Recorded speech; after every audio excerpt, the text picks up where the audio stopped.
Hey everyone, thank you so much for joining in for this webinar. My name is Vipul and I lead co-marketing for VWO.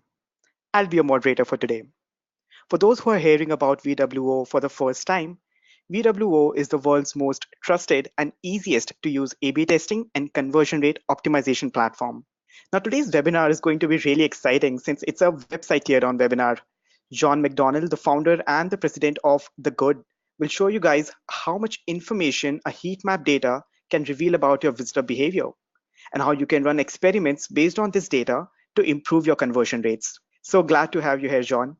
Thanks for having me. Looking forward to it. Great. Before I let John introduce himself and start with his presentation, I request everyone to ask all your questions using GoToWebinar's questions panel. With that, John, let's begin. Great. Well, hello, everyone. I am John McDonald. I'm the CEO and founder of The Good. At The Good, we are a conversion rate optimization advisory. And that means we've been helping e-commerce and lead generation companies increase sales for just over 10 years now. Our services help convert more of a company's existing website traffic into buyers. Now, we do this through data science, including A/B testing and improving usabilities of websites with tools like VWO. We've helped brands both large and small increase their conversion rates over those 10 or plus years. Brands like Nike, Xerox, Adobe, The Economist, and many, many more. To start off with, I want to give you a very quick agenda for the next 45 minutes or so. After this introduction, we're going to define what conversion rate optimization means. The goal here is to establish a common language between us and be able to use that language as we continue into the teardown. So part of that is we're going to look at key data types to help you understand and be aware of exactly what data you can track on your website using tools like VWO to help increase your conversion rates. Lastly, we're going to cover how that data is utilized. And we're going to do that through the landing page teardown, what everybody is probably here for today. And at the end, I'll open it up for questions, and I'll stick around as long as we have time to do and you'd like to chat. All right, ready? Let's dive in. So what is conversion rate optimization and why do you need it? Here is how we define conversion rate optimization at The Good. It is a data-backed system for increasing the percentage of website visitors that convert into customers, or more generally, take any desired action on a web page. Now, I know that is a mouthful, so let's break this down quickly. Data-backed. Conversion rate optimization is not about trying a random tactic until one works. It is about using data. You want to track every click and movement of your site's visitors to decide where is best to optimize.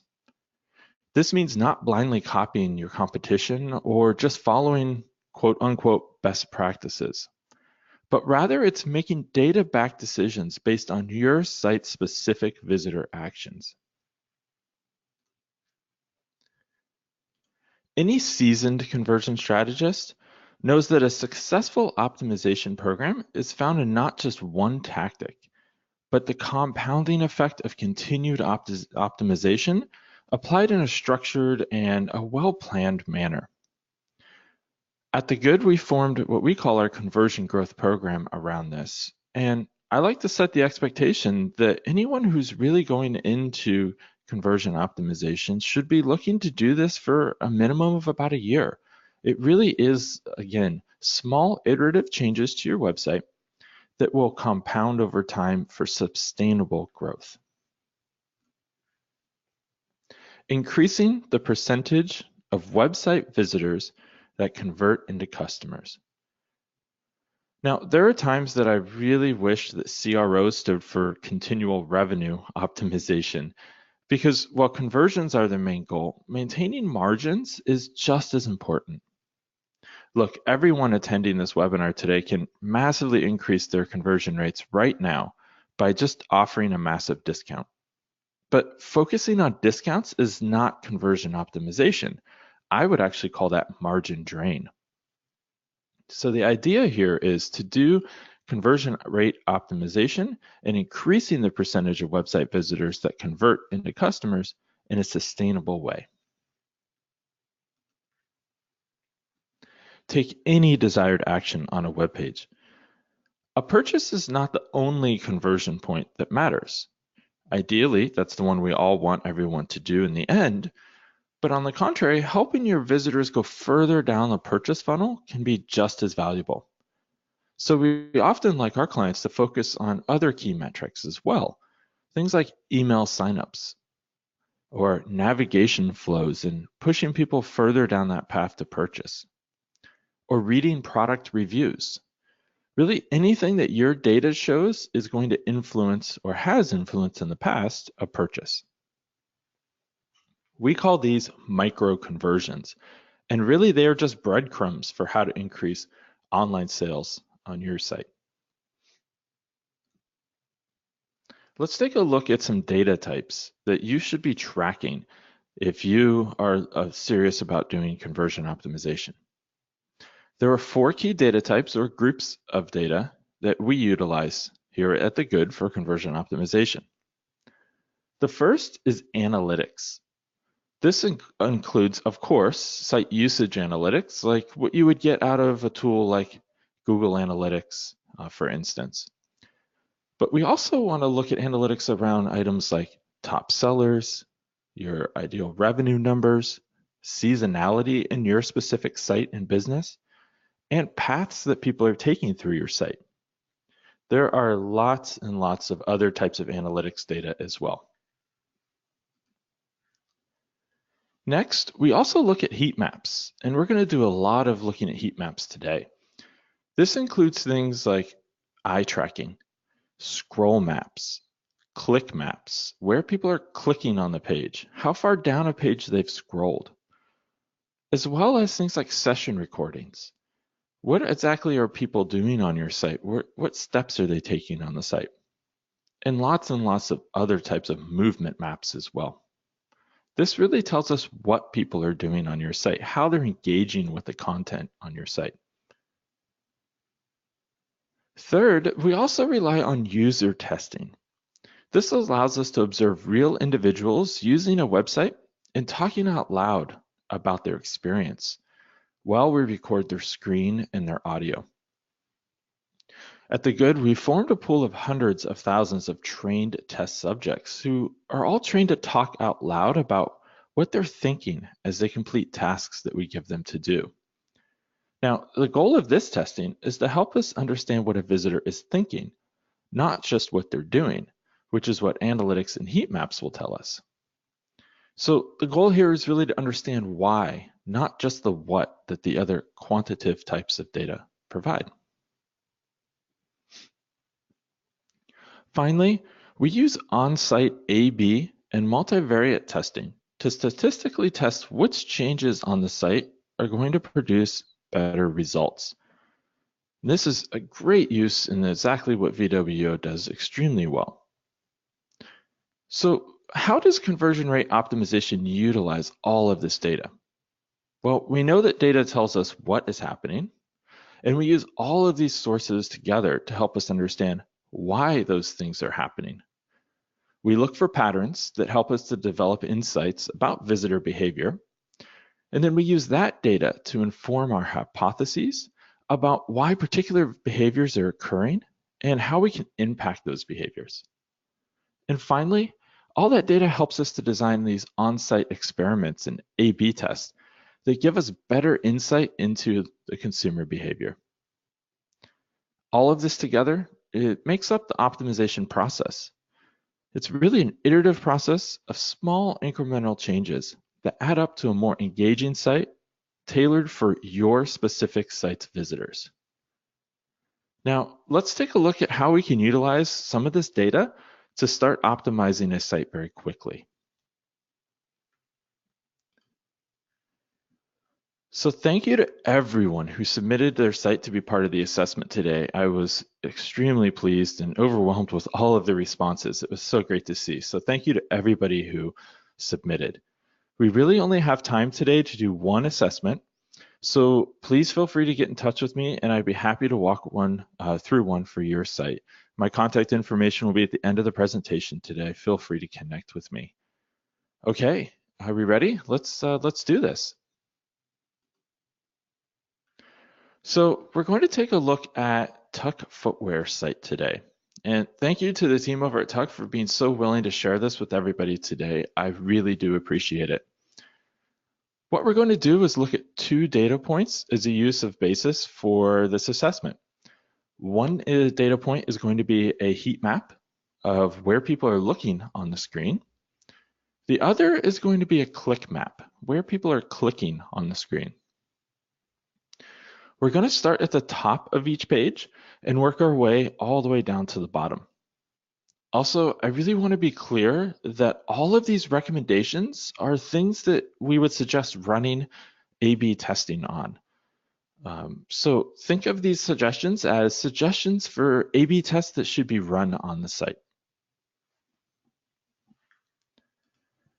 So if you're unfamiliar with Tuck, here is their homepage. Using a critical eye, let's take a moment to ourselves and review it briefly to ourselves. Look at it. What are you noticing first? Where are your eyes drawn to?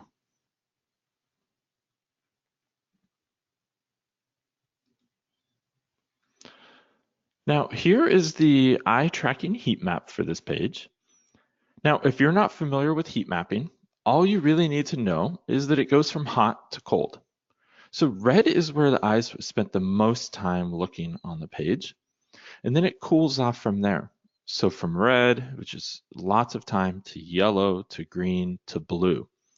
And the lack of color, where there is no color at all, is where no one looked at all. So let's take a quick look at this heat map. Without me calling anything out right away, what do we see here?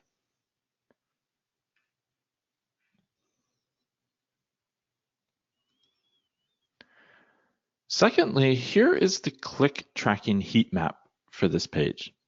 Now, if you're not familiar with click mapping, all you really need to know is that it also goes from hot to cold, similar to a heat map, but only shows the clicks that people made on this page.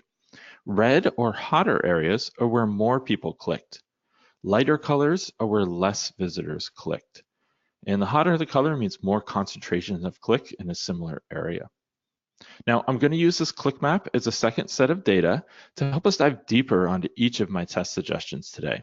So I'll do them as callouts, and you'll see the trend as we continue on.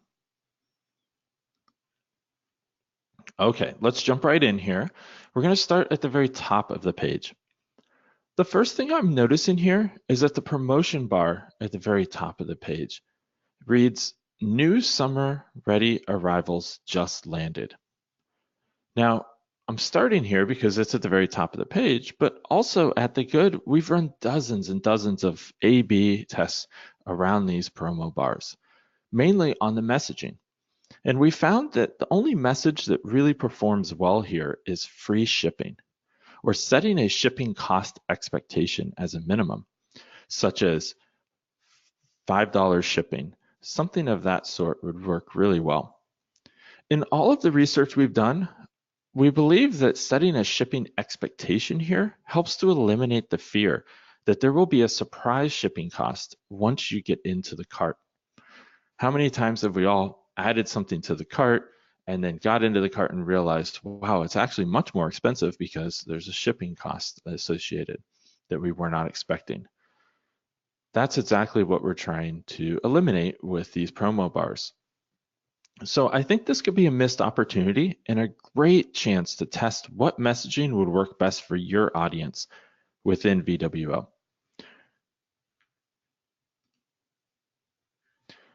In the top left here, you can see I've highlighted the toll-free phone number. I'm a bit confused by the placement of this phone number here, right above the logo. Now, we know in Western cultures that visitors start viewing a page from the top left corner and work their way all the way down the page. So what would make, so that would make this the very first thing that visitors are going to see even before they see the logo.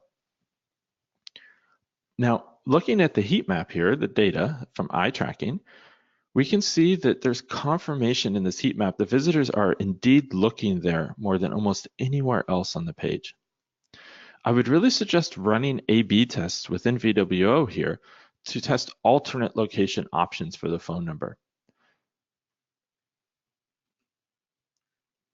Moving over to the top right and highlighting the search box, you can see here that the search field is getting some pretty good engagement in both eye tracking and click mapping. So you can see right below, I've called out the click mapping or the click map and showing you how many times people are clicking within that search box.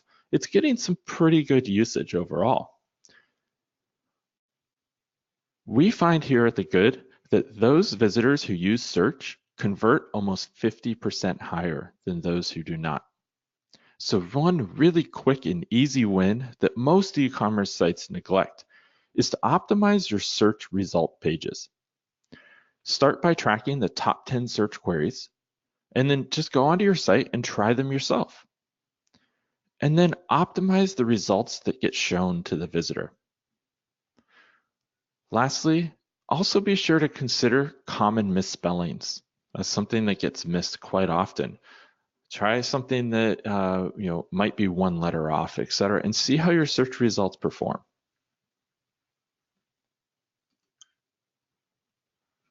Moving down to the utility nav here, you can see how much attention that this utility nav is getting, as it is dark red around all of the items. But then we can see that it isn't getting clicked on at all in the click map below. This tells me that it is just drawing too much attention for how useful, or rather maybe unuseful, that it is. I would test a few things based on this. One, I would combine sign in and create an account to just a more simple option, single option of my account. That would help reduce the clutter a little bit. I would also look at changing up the shopping cart icon, or perhaps changing shopping cart to just cart, or even removing the counter to the right with a number of items in the cart. Now, these are all great tests that you could run on this utility nav to prove out which is going to increase engagement where it matters, but also reduce distraction where it does not matter. Moving down to the main navigation on this page. Now, you can see that for the click map, this navigation is getting utilized, which is great, but it's actually very, very interesting to me. You can see clearly that men's, women's, and sale are the three items that most visitors are interested in. It's getting the majority of the clicks. I would start by testing the removal of featured from the navigation, and instead just have some of the featured items under the other categories. Reasoning here is that you can see that featured is getting, as the first item in the navigation, is getting quite a bit of views, but almost no clicks. Part of the reasoning here, besides the data that we're looking at today, is that at the Good, we've seen that a main navigation should really have no more than 5 items. And there are 6 items here. So based on all of the information that we're looking at and our history of what works well, I would really suggest just testing the removal of featured from the navigation. Moving down the page, let's take a look at this middle section. Now, this looks to me to be featured marketing content. It is an auto-rotating banner, and so if you don't click on anything, it will continue to rotate. Now, I can tell you just flat out that these kill conversions. Now, marketing teams seem to love them though, because really they can communicate so much information in such a small area. But there are a few reasons why they just don't perform very well for conversions. First is that they're a distraction, because they are moving at seemingly random intervals as the visitor is looking at other content on the page. So it ends up being a distraction as it keeps animating. Secondly, they're very frustrating because as the visitor is trying to read or look at the image, it often will just rotate to the next one before they're ready. I don't know how many times that's happened to you guys online. It happens to me all the time, and it just becomes extremely frustrating. Third, Clicking on the call to actions within the image is just equally frustrating for that same reason. And it's even worse at times, as brands will sometimes move the call to action around within the image panels. So it's like a game of whack-a-mole, if you will. And fourth, talking about data, the data clearly shows that these panels, auto-rotating panels, are just ineffective. One research report that we found here at The Good was done by the University of Notre Dame. What they found in collecting all their types of data is that 1% of people clicked on the featured item. Of those, 1% of people who actually clicked on the auto-rotating banner, only 89% clicked on the first position, and then only 1% of all clicks were made to the most significant object on the homepage. Now think about that for a moment. There's two things to point out here. The first is that only 1% of all clicks on the homepage where these auto-rotating banners were happening to the main feature area, the largest item that is supposed to attract the most attention. So while it was becoming a distraction, it wasn't getting any engagement. It also means that the first image is anything past the first image, is very unlikely to get clicked. So, it's really just certainly not going to get interacted with. At The Good, our data across hundreds of sites and optimizing sites for 10 years clearly replicates these findings as well.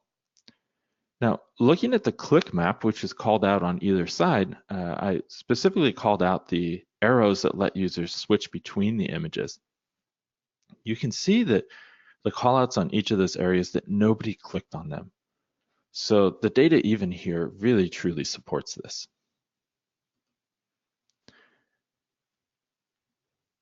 So further down the page, on the contrary here, you can see that under new arrivals that there is a high amount of engagement on those arrows clicking between the left and right. To me, this indicates that lots of folks are clicking the forward and back arrows to view these items, which is great. And I should also note here that I don't believe this is auto-rotating. It is static until the user engages with it. So a static item is actually getting much more engagement than the animated item. The challenge here for me is based on the eye tracking heat map. You can see there's a lot of people looking at these items. There's people clicking through based on the click map, but we're missing clear call to actions. Consistency is key with call to actions, and I would really recommend testing buttons below each of these items that match the button design in the banner above where it says Shop New. So having a white rectangle with black text on it. Now, the whole point behind these call to actions is to tell visitors what you want them to do and to indicate that they can dive deeper down into the funnel.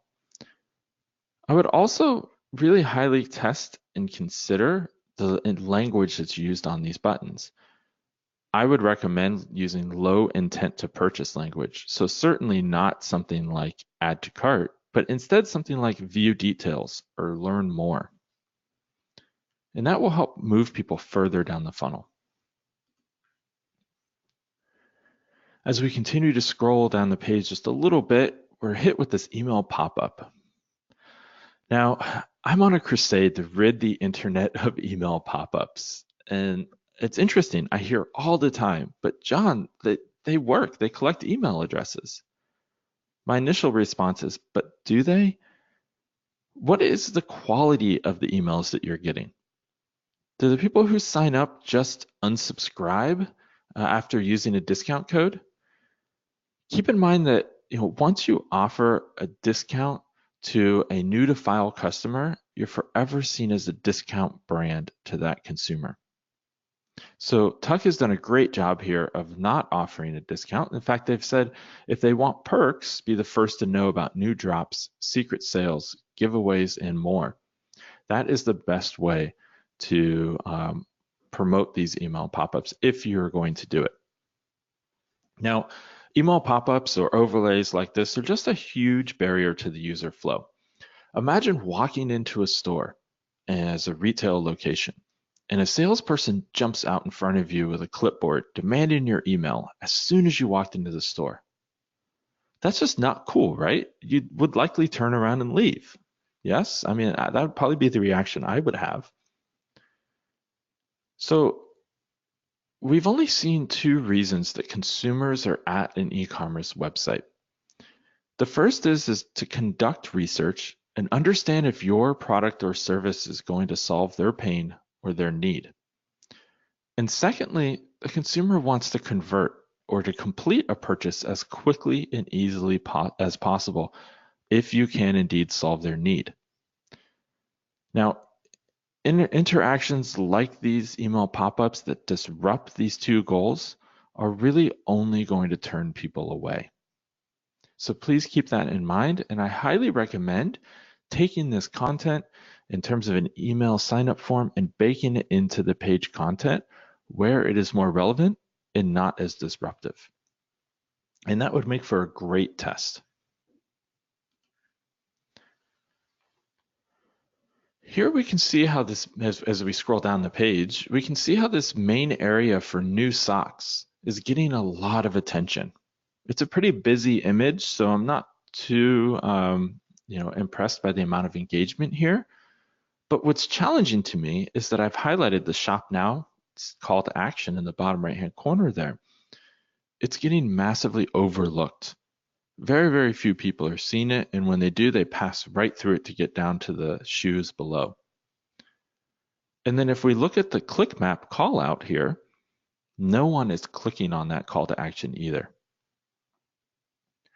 If you recall up the page a little bit where we were just looking, the call to actions up there were all white boxes with black text and not black boxes with white text. I really recommend having all the call to actions be consistent and thus testing swapping this black call to action for a white one and even changing the placement to be more consistent with the placement that it had in the banner up above, which was in the middle bottom of the image. So move this call to action of Shop Now over to the left so it's in the middle of the image.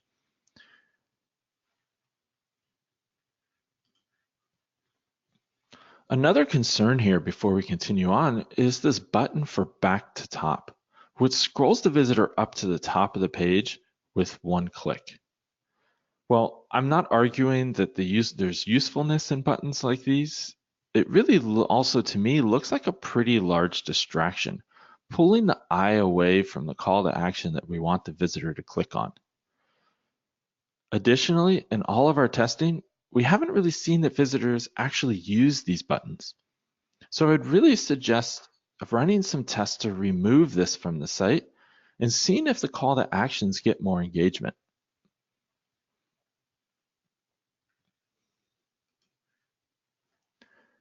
Scrolling down a little bit here, we can see under bestsellers that there's some great engagement, but I see a noticeable lack of clear call to actions.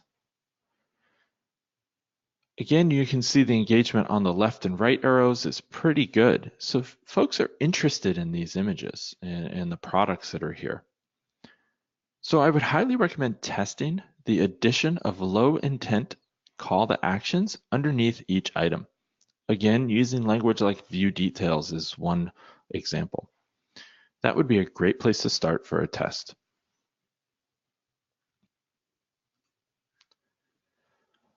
As we move down the page, I want to take a moment and call out this reviews section. You can see here how much great engagement these reviews are getting. Now, that in itself is not very uncommon. At The Good, we often see visitors spend quite a lot of time reading reviews. Social proof like these 3 reviews here serve as a chance for consumers to get more information on a product, such as sizing or even color. A great example here is in the smaller box I've highlighted over on the left. It says, the red is absolutely stunning, a bit more vibrant than what online resolution would show. Now, that is likely going to be some pretty darn helpful information for folks who are just trying to understand if the color of the product is a good fit for them. We often see the same thing with sizing. Folks will say, I ordered the large and it runs true to size, or it runs a little smaller than what I would normally have for large sizes. That's great information. One thing to also understand here is that consumers are going to trust what other consumers have to say more than what a brand says. I'll let that sink in for a moment because it's very, makes it even more important and impactful for you to have user reviews like this that are helpful, right? And that's the key, is to make sure that they're helpful. If you look at the middle review here, it says, I work as a waiter, so I needed comfy shoes I could stand on for hours. These are extremely comfortable. That's really helpful information to somebody who might be looking for a very similar use case of these shoes.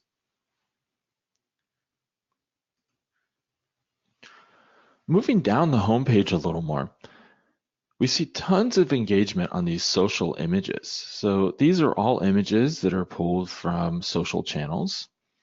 And that engagement is great. It brings a little bit of additional life to the page, but even better, these are all shoppable, which is really great to see.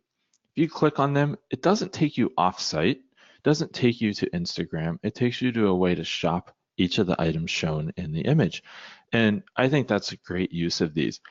A big issue that we typically see is brands will link their social or Instagram photos here and then send people off to Instagram as they click on that, taking them out of that shopping funnel.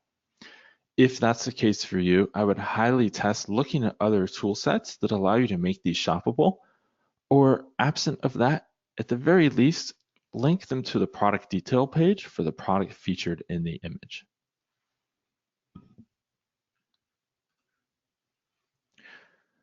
Looking at the footer, you can see here that there's very little to no engagement in the footer.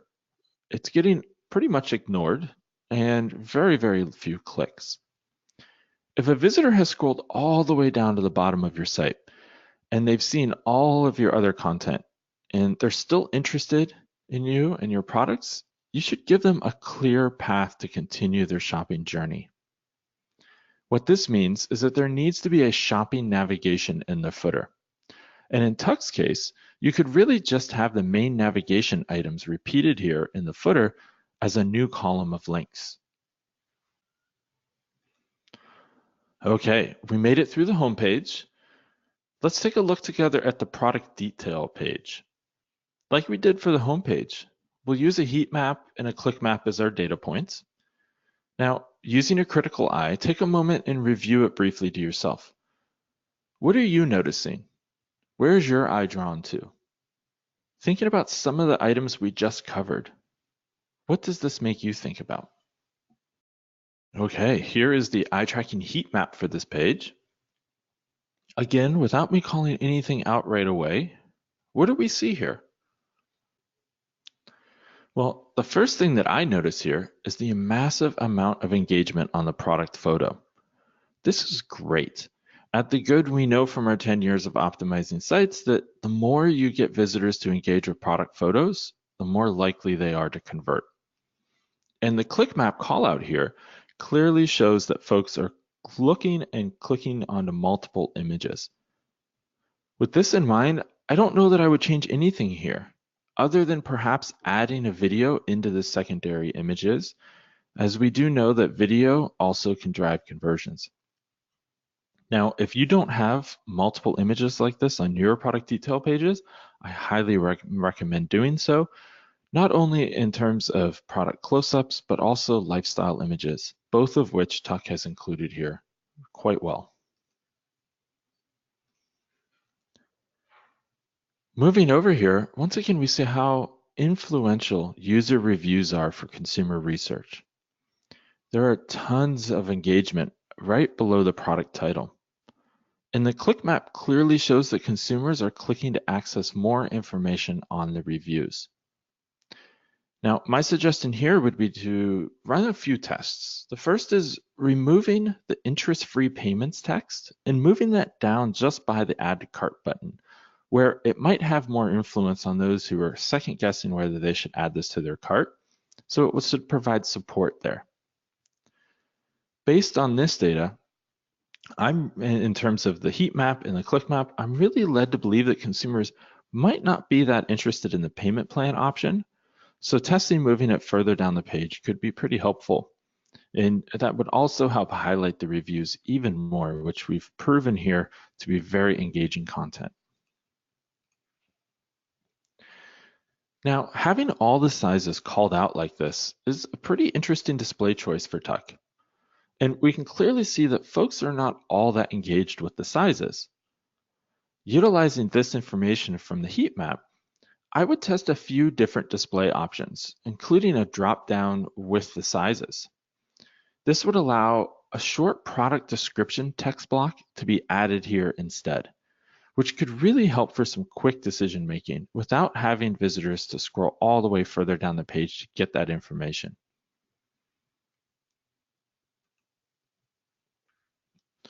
Now, before we scroll down, I want to take a moment and call out this in-page navigation. It is not really very clear to me that these are buttons that can show much more information in the area below. In fact, the click map tells me that one of the major items above, reviews, isn't getting clicked on here at all.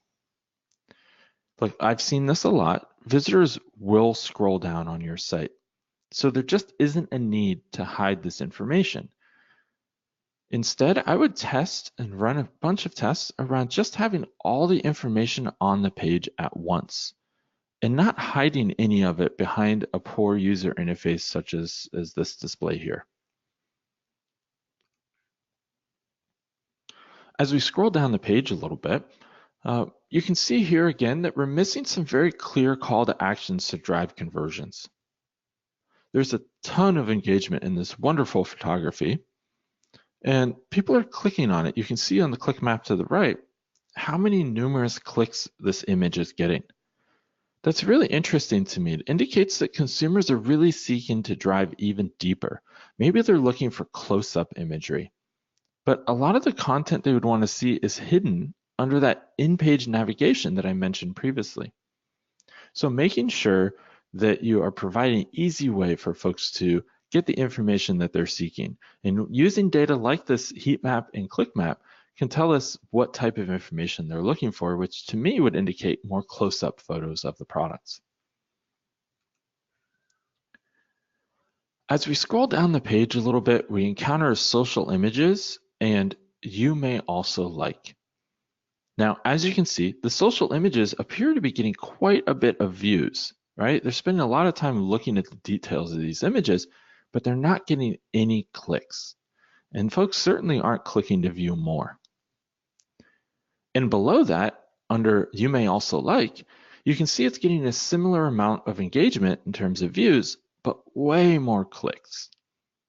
This would tell me to test perhaps incorporating the social images into the product image navigation towards the top of the page so that you have some more lifestyle images because people are obviously interested in those. But that means not having them as their own section here.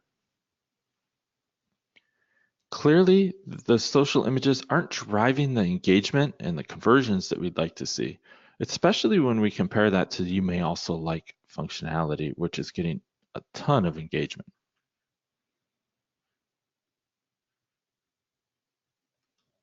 Okay, we made it. That was great. So much good learnings here.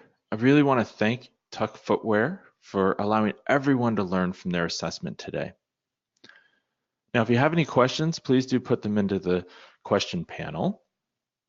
But I also wanted to say that one key takeaway here today is that what we covered today is really just the tip of the iceberg when it comes to conversion rate optimization. Now, we only had time to take a look at some of the challenges on the pages that we reviewed. Conversion rate optimization itself goes way deeper. We'd want to collect and track all of the types of data that we discussed earlier, as well as run testing on all of the areas that I suggested today. And doing so really will help, again, sustainably increase conversion rates and online revenue over time. So with that final thought, before we jump into the Q&A, I want to discuss some next steps that you can take from here. First of all, I'd like to recommend signing up for the Good's weekly insight emails if you don't already receive them. We are writing new content focused on improving e-commerce and lead generation conversions on a weekly basis. There is no sales pitch here. It is all helpful content and educational information. Secondly, if after today's webinar you'd like to explore conversion rate optimization more seriously for your company, or you want to do your own landing page assessment, feel free to get in touch and we can determine if there's a good mutual fit there. And if you have any questions that you think about after the webinar that you weren't able to ask today, feel free to get in touch with me personally. My email address is john@thegood.com. I do try to read and respond to every email that comes in. Promise to do my best. Okay, shall we get to some questions?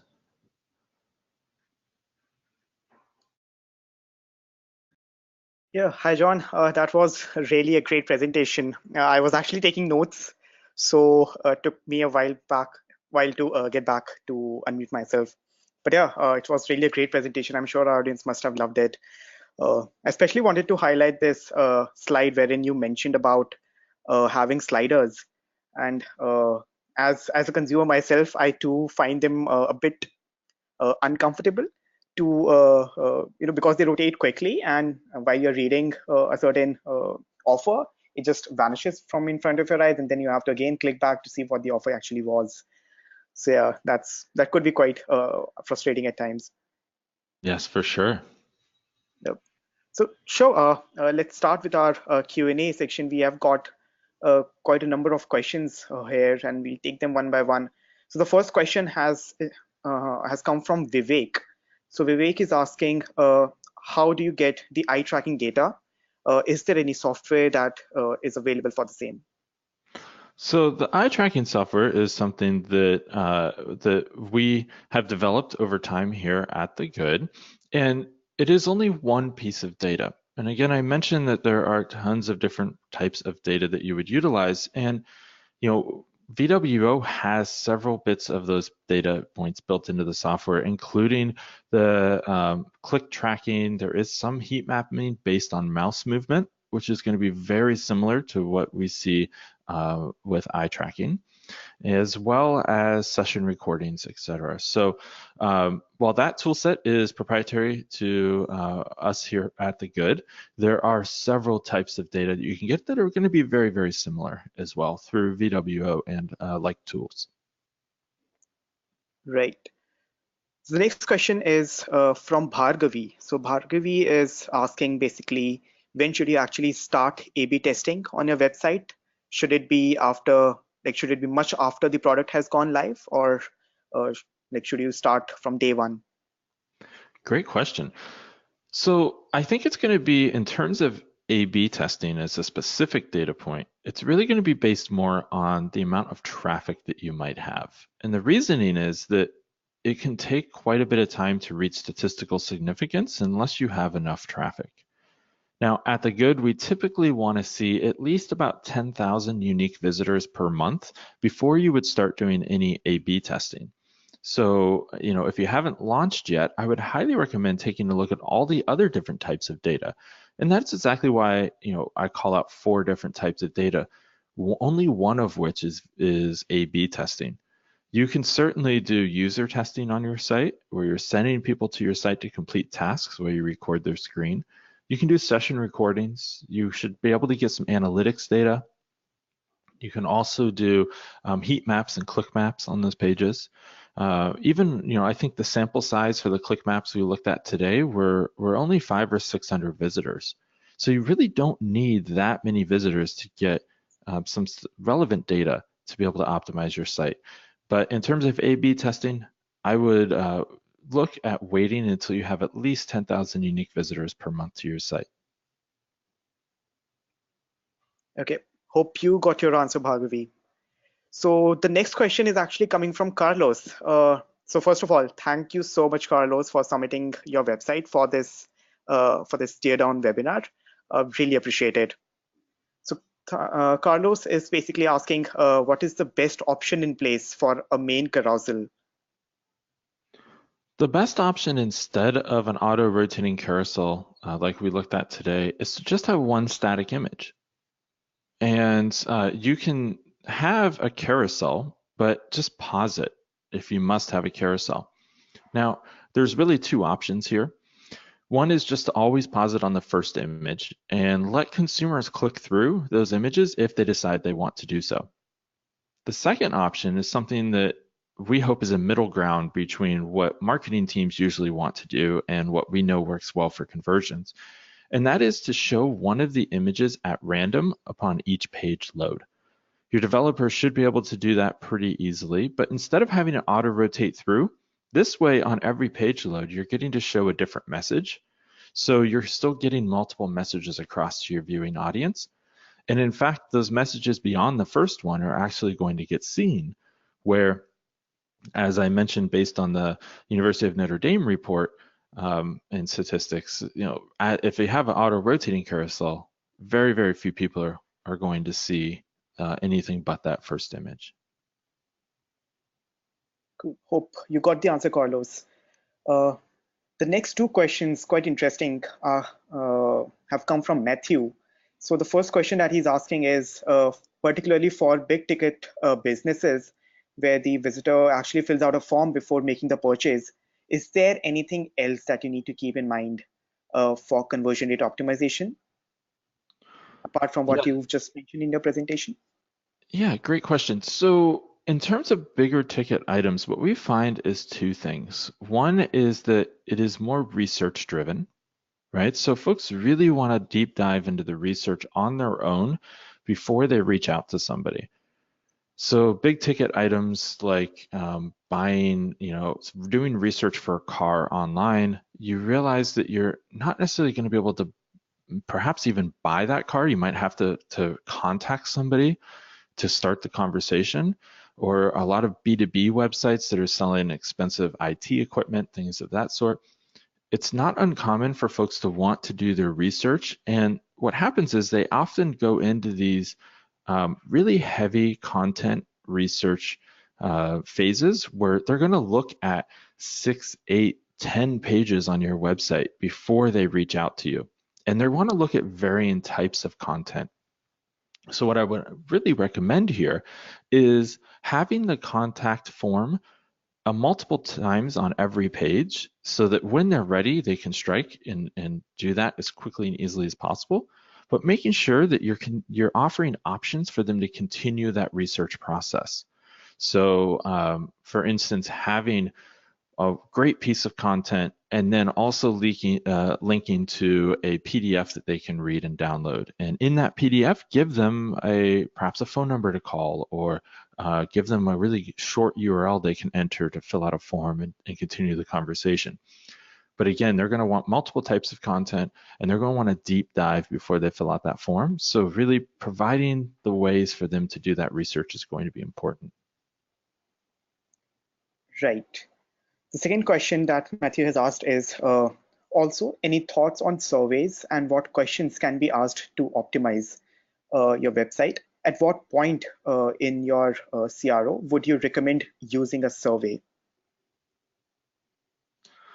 We don't actually do surveying very much here at The Good.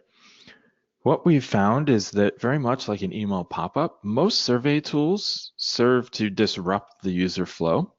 And the amount of people that are going to actually complete a survey is going to be very low in most instances. So you're risking the overall experience of your website for the very few bits of data that you would get back. We've also found that no matter how well you design your survey, the only people that are really going to truly fill out that survey are people who are upset. Perhaps they can't find some information, which is great to know.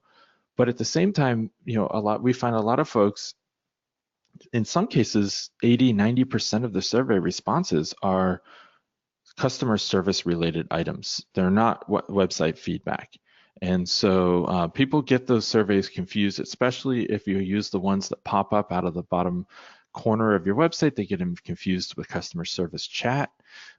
So we just haven't found that they are very effective at getting good feedback, and they're also extremely disruptive. So we tend to not do those in favor of doing something like user testing instead, where we're really getting behind understanding why people are taking actions on the website. That ends up being much more robust feedback in the end. Yep. Thanks for your question, Matthew. Hope you got the answers. The next question is from Dan. So Dan is asking, how do you prioritize experiments when you have multiple tests that you would like to run on the same page? Great question. So for us, we want to look at a couple of different items. And the first is for prioritizing them, we want to look at what the impact of each test could be. And we want to know how long it's going to take to prove out that test. So VWO, if you set the test up within there, can give you some idea of both of those items, especially how long it should take to prove that test out based on how many tests you have running with that segment and on that page. Now, I would highly recommend starting with your larger, higher impact tests and then working your way down to the smaller tests. So we always want to, at the good, we always want to start with the highest impact areas first and prioritize those over the smaller testing items. So, I would test language lower on the priority than I would test something that's going to have higher impact, like a bigger change of moving content around on a page, for instance. Okay. Next question is from Carlos. Carlos is asking, would surveys work best after a user converts at the thank you page? In terms of optimizing a thank you page, I guess I'm not very clear on what the question is. What is best to do on the thank you page? So basically, I think what Carlos is trying to ask is, if you are using surveys, where should you insert them? Should it be on the thank you page, or should it be before they convert? What would be the best place to place a survey? Perfect. I understand now. Thank you. The best place to put a survey, if you must do surveys, is to have that survey in a way that is not disruptive to the user flow. So Carlos, you did call out putting it on an order confirmation or a thank you page. That can be a great place to do that for sure. As well as having a survey sent out via email as part of your post-purchase flow. So you should have a post-purchase email flow that goes out after somebody completes a purchase. Of course, you want to do your order confirmation. You want to give them some shipping updates. At one point in there, you can ask for feedback. And that is a great opportunity because people are typically, this is a great opportunity to, instead of ask for survey, ask for a review. So you get very similar content in the reviews that you would in the surveys, depending on what types of questions you're going to ask. But what we find is that a lot of people will provide, as part of a consumer review, one question you can ask is, how was your experience on our website? And then they're going to leave the product review and give you that information. So you really get two very high quality pieces of information by doing that, as opposed to just asking for survey information. So if it was purely up to me, Carlos, what I would do is include that, a question like that, 1 or 2 question survey in along with the product review ask and the star rating review ask, so that you're getting the best of both worlds. Yes, that makes a lot of sense. Thanks for the answer, John. We are short on time, so I'll just ask last 2 questions, one of which comes from me. We get this a lot. So people are interested in running experiments. They understand the value of a CRO program, but it does get hard for them to convince their bosses or their higher ups to invest in a proper CRO program. So what would you recommend? How should a person actually convince their bosses and their higher ups to invest in a CRO program? Well, I think if you're attending today's webinar, you likely know the value that CRO can bring. And if you didn't at the start of the webinar today, hopefully by now you understand the value that CRO and actually collecting data about your site-specific visitor actions can bring to your company. So the first thing that I would typically do, and what works very well for our clients, is to start by collecting data. Just start simply by doing data that really doesn't cost very much to collect, and using that data to form some hypotheses around what could we change on your site. Then just start small, right? So instead of investing in going out and hiring somebody like the Good to run your testing program for you, start by running a couple of small tests yourself. And you can do that to, using a tool like VWO to just show what the impact could be. Now, I have a great example of a corporation, a large Fortune 500 corporation that we've worked with and did some testing on. And we came to the table and said, we want to run a few tests. So we made some test proposal to them based on data. And one of the high-level executives sat at the table and told us, I don't think we should do that. We don't want to run these tests. This is the way it's always been done here, and we've had pretty good success. I mean, we're a Fortune 500 company, right? And I said, okay, I understand that. How about I go and I collect some additional data and I bring that back to the table and let me see if I can change your opinion. And the executive said, okay, fine. Let's meet again in a week. If you can change my opinion on this, then we'll move forward with a full testing plan. Well, we went out and we did some user testing. And what we did is we kept showing that the same problem was happening on the company's product detail pages, and it was causing people to not add the product to the cart. Now, this company sells products that are, let's just say, around $500 per product.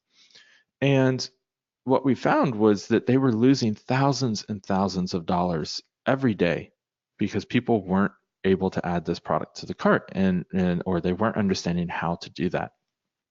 So we just did some user testing, and as we recorded all the videos of people having this problem and their complaints, they're talking out loud about how they're having problems with this. We put a little ticker down on the bottom corner of the video that just kept adding up how many dollars they were losing every time somebody had this problem based on what product they were looking at the time in the video. And it really only took about 4 minutes of that video in front of the executive to prove the value of what the data could bring.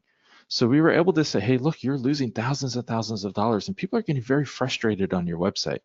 So sometimes to convince your team or your executives, it really could just mean bringing empathy into the situation and helping them understand the consumer's point of view. I often like to say it's very difficult to read the label from inside the jar. Now, what I mean by that is, as an e-commerce director or marketing manager, you know your products, you know your website inside and out, you deal with it every single day. But your consumers who are perhaps this is the first time they're on your website or the first time they're trying to purchase are not in that same situation. This is all new to them. So when they can't figure something out that is second nature to you, it becomes very frustrating for them and you end up losing revenue. And surfacing that can really help your executive team to truly understand and be willing to invest in optimization. Right, that makes a lot of sense. And yes, read the label from inside the jar. This is something that I'm definitely going to tweet just after this webinar, and would encourage everyone to actually practice this as well. And also, failures are learning, so it's okay to fail in your initial experiments. You're still learning a lot and getting to know what actually you need to improve on your website. That's a great point. We actually call failing tests here, we call them learners because you're always learning something, even if the test did not have the experience you were hoping for. Correct, absolutely. So just one last question is, again, something which confuses a lot of people. It's a pretty small question, but brings a lot of confusion in the conversations. And the question is, what is a good conversion rate? Interesting. I get this question every day as well. And I would say that a good conversion rate is one that is always improving. Now, there is no use in comparing your conversion rate to a competitor's conversion rate or some average that you read online. The fact is, the only conversion rate that matters is your own, and that it's always improving. So, looking for the steady gains over time is where you're really going to have the most impact. So, focusing on your own conversion rate, looking to continually grow that conversion rate, and look for the iterative compounding effect, meaning small incremental gains month over month are going to start really paying off much more quickly than you would think. Right. So yeah, that was the last question, John. Thank you so much for all the great answers. I am confident that people here, whoever was attending this webinar, uh, really must have learned a lot. And just thank you. Thanks a lot, John. Thank you so much for having me. I really appreciate it. And hopefully, everybody got a lot of value out of today. Sure they did. So yeah, with that, it's time to close this webinar, guys. Thank you so much, John, for your time and effort that you've put into creating this wonderful presentation. And yep, thank you everyone for attending this webinar. Once this webinar is closed, please fill the survey that will turn up. Your feedback will help us a lot. Have a good day, everyone.